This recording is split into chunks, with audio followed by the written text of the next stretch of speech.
কালকে এক বন্ধুর বাড়িতে গিয়েছিলাম, হ্রদ দেখে ফেরার সময় এই কচু পাতা কিনে নিয়ে এসেছি। এরকমভাবে কচু পাতা আর কচু পাতায় চিংড়ি করবো। চিংড়ি মাছটা হালকা ভাজা করে রেখে দিয়েছি। এই সর্ষে আর পোস্ত নুন দিয়ে বেটে, কিছু কাঁচা লঙ্কা বেটে নিয়েছি, আর আমার কাছে নারকেল নেই বলে নারকেল দিলাম না। কাঁচা লঙ্কা কুচিয়ে রেডি করে রেখেছি এটাকে, পেস্টটাকে। জল ফুটছে টকবক করে, নুন দিয়ে দিয়েছি। আর এখানে আমি কচু পাতাগুলোকে কুচিয়ে রেখেছি, সেটা দিয়ে দেব।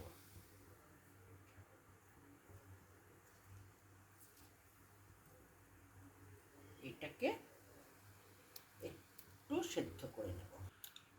কড়াইয়ে তেল দিলাম। এখানে এই যে এটাকে সেদ্ধ করে নিয়েছিলাম, এগুলোকে পাতাগুলোকে কড়াইয়ে তেল দেওয়ার পর একটা কাঁচা লঙ্কা দিয়ে দিলাম, একটা শুকনো লঙ্কা দিয়ে দিলাম। এইবার দেব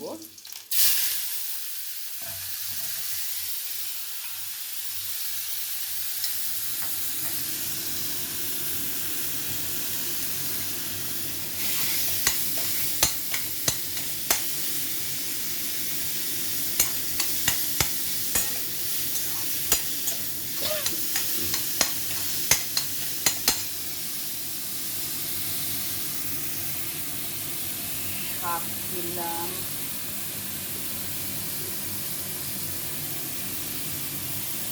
হলুদ, দিলাম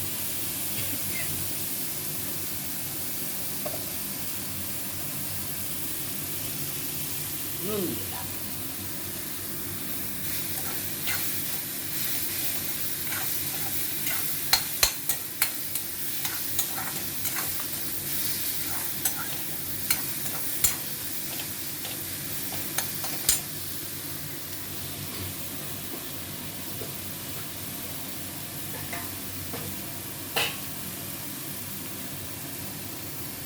যে পেস্টটা করে রেখেছিলাম সেই পেস্টটা দিয়ে দিলাম। এটার মধ্যে লেগে আছে, আমি গরম জল করে রেখেছিলাম আলাদা করে, একটু গরম জল দিলাম।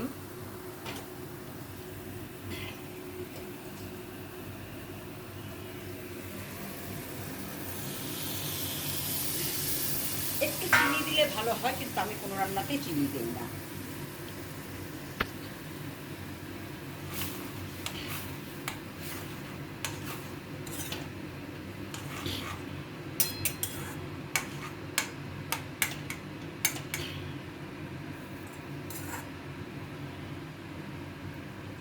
এটাকে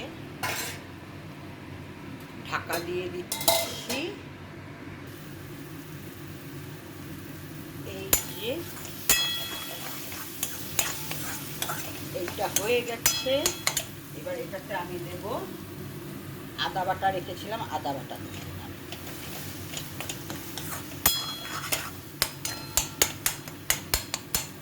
আদা বাটা দিয়ে দিলাম চিংড়ি মাছগুলো।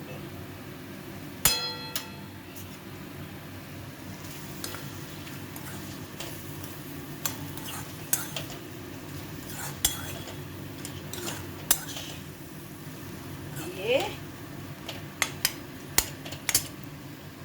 আর একটু গরম জল করে সেটা দিয়ে দিলাম।